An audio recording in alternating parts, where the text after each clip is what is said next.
Good afternoon, ladies and gentlemen. I'm Alan Gibson, and this afternoon it's my pleasant duty to introduce this Festival of Remembrance. The Chester Brass Band is conducted by Gordon McGowan. The assembled chorus is directed by Sharon Marshall, and my fellow narrators are Catherine Bird and Jeff Doran. The program has been produced for us by David Ross, and Dr. Patrick Potter will be providing the sound of the pipes. Now, to the Festival of Remembrance, in which we commemorate the 40th anniversary of the conclusion of World War II and pay our most sincere respects to the ladies and gentlemen of the Royal Canadian Legion. That august organization this year celebrates its 60th anniversary. In the past, its members served valiantly in the three services: the Royal Canadian Air Force, the regiments and corps of the Army, and in the senior service, the Royal Canadian Navy. The gale continued on the 24th with gusts up to 70 knots. Convoy speed was about 3.5 knots. We occasionally heard the chatter of the U-boat's radio, but no attacks developed. This afternoon, there was a burial in the convoy. We didn't know if it was a death from strafing, or perhaps a fall from the ship's violent motion. The casualty was a small boy, a Norwegian. A dozen or so figures collected on the poop deck, and through my binoculars I could see them taking off their hats and bowing their heads in prayer. When they raised their heads, a small bundle sewn in white canvas slipped over the side and splashed into the sea. The group broke up and dispersed. Two remained, and they stood at the taffrail gazing astern. When darkness came an hour later, they were still there, staring back. Seas in July, I think, of 42. Just a bunch of Air Force guys in a troop ship loaded with Army guys. Anyway, on the dock, there was a few women, and they had baskets, and they were passing out apples, little bags of things like Hard Rock candy, razor blades, maybe an orange, socks, all these kinds of things. They were just ladies of the town, Halifax, and somebody said they weren't really supposed to be there, but nobody actually turned them away. They'd say, "Good luck, soldier," or "Cheerio, airman," and one old lady said to me, "Be sure and write your mother." I always remembered that because I wasn't much of a letter writer. Okay, it's 3 years later, November 1945, another troop ship. We come off the gangplank and there's ambulances for some of the guys who need them, but mostly it's just us, thinner, maybe a bit wiser, and I'll be damned, but if there isn't the same old lady. And she says as we pass by, she says, as she hands me an orange and the Halifax paper, she says, "Did you write your mother, son?" I nearly dropped dead. I think, did she remember me? No, because I hear her say it to a guy about 2 back in line. And you know what? That old biddy must have been doing that job, rain or shine, mostly rain, I'll bet, passing out little goodies and asking the guys if they would please write to their mothers. One hell of an old gal, year after year after year. Somebody should have pinned a medal on those old gals. Maybe somebody did. Why did I join the Air Force? Because the man I was engaged to was in it and overseas. And I, dumb that I was, thought it would be the best way to get over to him. Oh, I got to England all right. I surely did. But by that time, he'd married. No letter, nothing. He just married. I'm pretty sure I wasn't the first one it happened to. Not on your life. And when he had opened the fourth seal, I heard the voice of the fourth living creature saying, Come and see. And behold, a pale horse, and he that sat upon him, his name was Death, and hell followed him. And power was given to him over the four parts of the earth, to kill with sword, with famine, and with death, and with the beasts of the earth. You are ordered abroad as a soldier of the king to help our French comrades against the invasion of a common enemy. You have to perform a task which will need your courage, your energy, your patience. Remember that the honor of the British Army depends on your individual conduct. Be invariably courteous, considerate, and kind. Never do anything likely to injure or destroy property, and always look upon looting as a disgraceful act. You are sure to meet with a welcome and to be trusted. Your conduct must justify that welcome and that trust. Do your duty bravely, fear God, honor the king. Looking back with pride on the unbroken record of your glorious achievements, asking you to realize that today the fate of the British Empire hangs in the balance, I place my trust in the Canadian Corps, knowing that where Canadians are engaged, there can be no giving way. Under the orders of your devoted officers in the coming battle, you will advance or fall where you stand, facing the enemy. To those who fall, I say, you will not die, but step into immortality. Your mothers will not lament your fate, but will be proud to have borne such sons. Your names will be revered forever by your grateful country, and God will take you unto himself. Canadians, in this fateful hour, I commend you, and I trust you to fight as you have ever fought, with all your strength, with all your determination, with all your tranquil courage. On many a hard-fought field of battle, you have overcome this enemy, and with God's help, you shall achieve victory once more. Halt! Who goes there? First Grenadiers. Pass, First Grenadiers. All's well. Halt! Who goes there? What the hell's it to you, eh? Pass, Canadians. All's well. All the Hills and Vales Along was written by Charles Sorley, who was killed in action October 1915. The following is an extract from a letter to his parents, written by Second Lieutenant F.G. Flower of the Royal Flying Corps when leaving Canada for overseas service. So now I have the contentment of mind that is born of doing right and following the path of duty. If I can be of use to my country and the cause of justice and freedom, I'm perfectly willing to give my strength, my mind, and my life, knowing that he who gave me life and has watched over and guided me so far will still bless me and look after me. Without this knowledge, I would fear to face the bullets and shells of the Germans.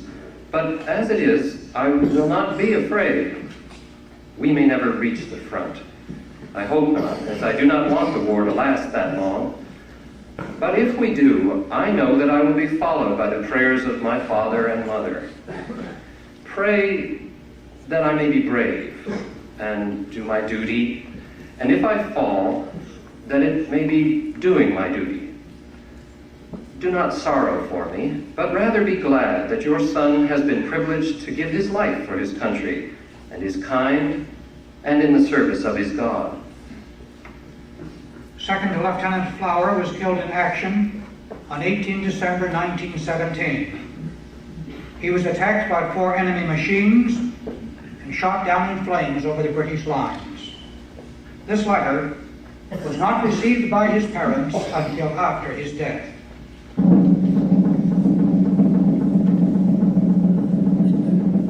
I have a rendezvous with death at some disputed barricade when spring comes back with rustling shade and apple blossoms fill the air.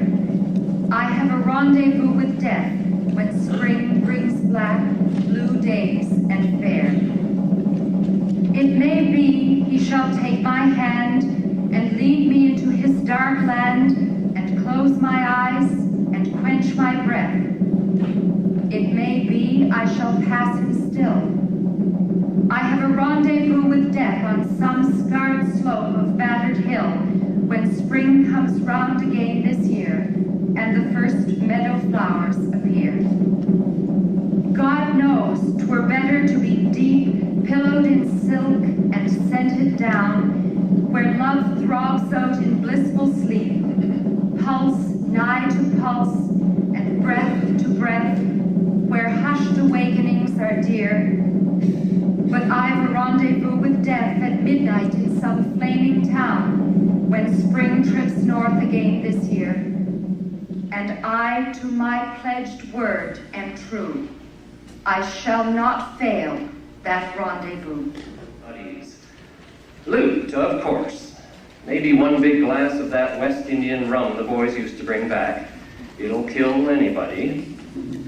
So these 2 little girls are coming along and they start drifting apart. Like they're still joined at the shoulders where their arms are around each other, but further down one pair of legs is drifting out to port and the other pair to starboard. And what do you know, they're way out like this, almost like the letter V upside down. Damnedest thing, but they're still navigating. Then the starboard side develops a 30-degree list at the knees and boom, down they go. Still singing Away, Away with fife and drum, and lying in the road. Well, I call out the guard, and we run down the road to where they are, and we grab arms and legs and lug them up to the guardhouse, and by this time, out like a light. I tell them to put them in the cots at the back, and I throw a blanket over each one. And they come to, just like they were twins, right at the same time. And boy, they are a sorry little pair of wrens. No singing then, I'll tell you. Not even much chirping. You had to laugh. Crying was too hard. And anyway, a lot of it was funny. In spite of man's inhumanity to man, perhaps because of it, soldiers from both sides developed an affection and even love for each other. Linked as they were, set apart from their families and their own countrymen at home by the indescribable agonies of front-line fighting. We are astounded at daybreak to see they had even returned and collected their wounded, with the exception of one man who lay groaning in agony. He was just halfway between the trenches, and although firing still continued, I'm glad to say no one attempted to hit him. Then a flying figure appeared from the opposite trenches with the intention of saving the poor chap I referred to. But scarcely a dozen paces had he gone before a volley laid him low. Then the order, "Cease fire," came from the officer whom I had personally earmarked Nervy. He jumped forward from the trench, and no doubt with the intention of taking revenge for their dead comrade, the Germans fired. He was hit, badly too, for he staggered, but with a magnificent effort kept his feet and rushed on. "He's gone mad," a voice near me exclaimed. But he regretted it an instant later, for the sight witnessed from both trenches was greeted with a roar of cheers, and not another single shot was fired for more than an hour. Arriving at the wounded German, although badly wounded himself, our hero picked him up, and to the amazement of all, carried him direct to the German trench. We heard the distant roar of cheers as he arrived and gently laid the body before an officer, and saluting, turned on his heel to return to us, for he was as safe during those moments as he would have been at home. But he was not to return unrewarded, and the German officer climbed up from the trench and, removing his own iron cross, pinned it on our hero.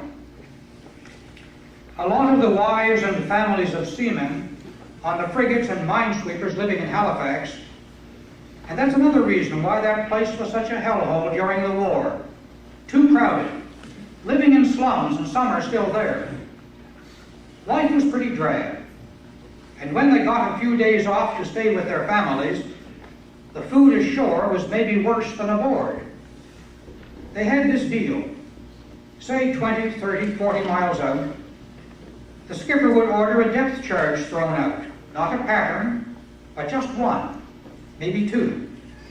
When they went off, the ship would circle back and stop engines, and they'd put a couple of lifeboats over. It would go in the log as a suspicious sonar reading, or because the ship was stopped, the log might read lifeboat drill, or clearing the decks, or something.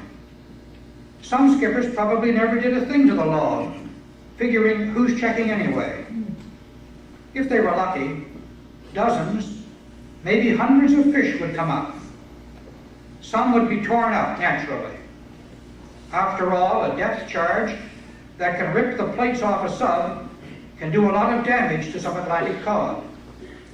But most were concussed, knocked out, and the boys filled the boats with these fine, fat specimens of the sea. And my wife said, you used to see them coming ashore, each with a sack of maybe 60 or 70 pounds of fresh, fat Atlantic cod, and the whole apartment house or neighborhood block would have a good feast for a couple of days. I'll tell you about my Duchess. I met her at a party. And how did I get to a party? Me with my 3 stripes? There was one fellow in our regiment who had 3 uniforms, all Canadian. A naval lieutenant uniform, a captain's uniform, and an Air Force officer's uniform. Lord, don't ask me how he got them, except he must have had them made up by a London tailor because he had loot. He'd lend them out to us, the 2 that he wasn't using. The only deal was we were on our own, get caught, and we wouldn't rat on him. So, I'm an Air Force chappie this time, and drinking in this bar, and I meet a naval chap from Halifax, whose uncle was an admiral or something, and he said, did I want to go to a party? Sure. And I meet this Duchess of something or other. Beautiful. I was 22, and she was about 32, 35, in around there. And the Duke is in Washington on some sort of big shot mission, so here's this sergeant, me, taking her home. At her flat, she pours me a drink, and I say, what the hell? So I say, let's go to bed. And she says, just like that. I say, yes, just like that. She says, you bloody Canadians. And I say, well? And she says, yes. So we went to bed, and I stayed with her for 2 days. All day in bed. Breakfast in bed, butler and maid, and all the trimmings, and even dinner in her suite. And when I left, she says, will I please come back next leave? Well, I would have, but I could never get hold of that Air Force uniform again, and it would have been too hairy to go as a naval lieutenant or an army captain. There's the whole works. And with about 7, 8, 9, 10,000 troops around, Army and Navy, what the hell? What was everybody to do? I think they had a street dance or 2, but just how juvenile can you get? A lot of these guys were back from Europe, and a lot more were Navy guys off the ships, frigates, escorts, and these guys were tough eggs. and they close down the town and throw a street dance, there's a towering mind for you. Somebody said they were going to open up the 2 liquor stores. Open up was the word I remember. And it wasn't long before hundreds of guys and gals, soldiers, civilians, were coming out with arms full of booze, Mickeys, rye, rum, gin, everything. And I remember seeing one Army Service Corps truck backed up to a rear window, and the guys and Army girls were just pushing cases through a broken window and into the truck. There must have been at least $1,000 worth of booze in that truck. And where it went, well, I haven't the slightest idea. The Halifax riot was mostly about getting drunk. We were so young, 18, 19 or so. Probably the same way kids would act today. We were in the Army, and it was pure excitement all the way. It was a good war. I'm not talking about a good war from the standpoint of any high moral purpose. If going out and killing millions of Krauts to get Hitler off his pedestal is a high moral purpose, then I'm all for it. But it was a good war for Canada too, because it made us a great nation. I mean, it showed us what we could do. We just weren't a bunch of prairie wheat farmers and Nova Scotia fishermen and BC lumbermen. We were a nation, a big and tough and strong nation. And another thing, listen to this. If you take the terror and the horror and the death and destruction out of it, it was a good war. It was a party. I enjoyed myself. I'll never have so much fun again in my life. I mean it, ask anybody. It was a good war. We landed in Montreal, and they issued us summer khaki dress and paid us off. And for a couple of days, I just wandered around Montreal with my eyes hanging out. Honestly, for those first hours in Montreal, I had the horrible feeling that those people had not been in a war. I can't be unique. I'm sure every soldier, sailor, and airman had the same feeling when he got back home. And I don't care what country the guy came from. Here was a city all lit up, and thousands of cars and traffic lights and store windows lit up at night, and windows piled full of stuff. Candies, chocolates, clothes, everything anybody could ever want, and far more than anybody could ever buy. Once, when 2 other guys and myself drank a 40-ouncer, I felt like standing at the corner by Peel Street and yelling at everybody, "Damn it! Don't you know that over there are cities that will take years to build up again? And millions of men and women and children dead by bullets and grenades and bombs, and an awful lot of people over there are eating mud to keep from starving." Well, something like that. And then I thought, well, they'll just look at me like I'm crazy and call a cop. Because less than 2 weeks before, I had seen Manchester and the great piles of rubble and the empty spaces brought on by the bombs, and the port of Liverpool with broken wharves, shattered buildings. And that was just a tiny part of England. You should have seen London and France, Germany. My God, you just wouldn't believe it. And I don't have the imagination to think what Russia must have looked like. I remember thinking, as drunk as I was, God, if these people only knew. If they only knew 1% of it. The young dead soldiers do not speak. Nevertheless, they are heard in the still houses. Who has not heard them? They say, "Our deaths are not ours. They are yours. They will mean what you make them." They say, whether our lives and our deaths were for peace and a new hope, or for nothing, We cannot say. It is you who must say this. They say, we leave you our deaths. Give them their meaning. Give them an end to the war and a true peace. Give them a victory that ends the war and a peace afterwards. Give them their meaning. We were young, they say. We have died. Remember us. Well, how do you do, Private William McBride? Do you mind if I sit here down by your graveside and rest for a while in the warm summer sun? I've been walking all day and I'm nearly done. And I see by your gravestone you were only 19 when you joined the Glorious Fallen in 1916. And I hope you died quick, and I hope you died clean. Or, William McBride, was it slow and obscene? Did they beat the drums slowly? Did they play the pipes slowly? Did the rifles fire o'er you as they lowered you down? Did the bugles sing the last post in chorus? Did the fifes play the flowers of the forest?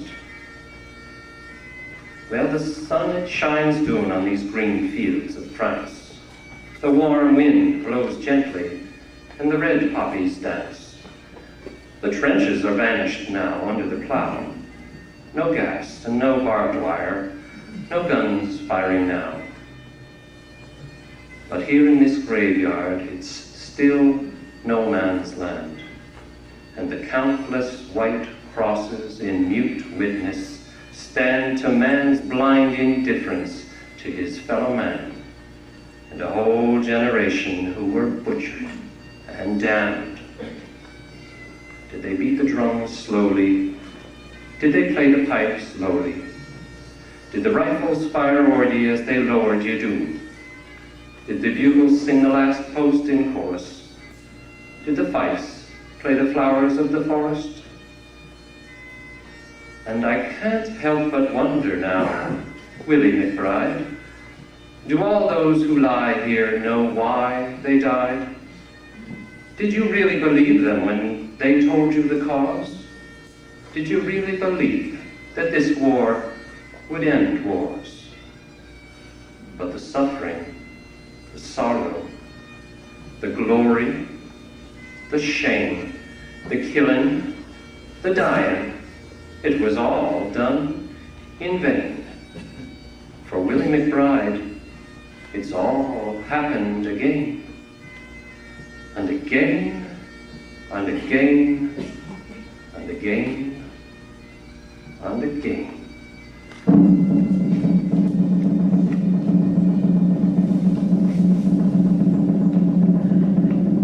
They shall grow not old, as we that are left grow old. Age shall not weary them, nor the years condemn.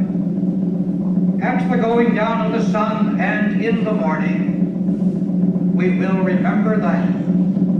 Memoria eorum retendabimus.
glow between the crosses, row on row, that mark our place. And in the sky the larks, still bravely singing, fly, scarce heard, amid the guns below. We are the dead. Short days ago we lived, felt dawn, saw sunset glow, loved and were loved, and now we lie in Flanders fields. Take up our quarrel with the foe. To you from failing hands we throw the torch. Be yours to hold it high. If ye break faith with us who die, we shall not sleep, though poppies grow in Flanders fields. And that concludes this Festival of Remembrance, produced by David Ross of CBC Radio. My fellow narrators were Catherine Bird and Jeff Doran. Sharon Marshall directed the chorus, and the piper was Patrick Potter. Eric Marshall sounded the last post. The Chester Brass Band was conducted by Gordon McGowan. I am Alan Gibson, and on behalf of us all, we wish you a very good afternoon.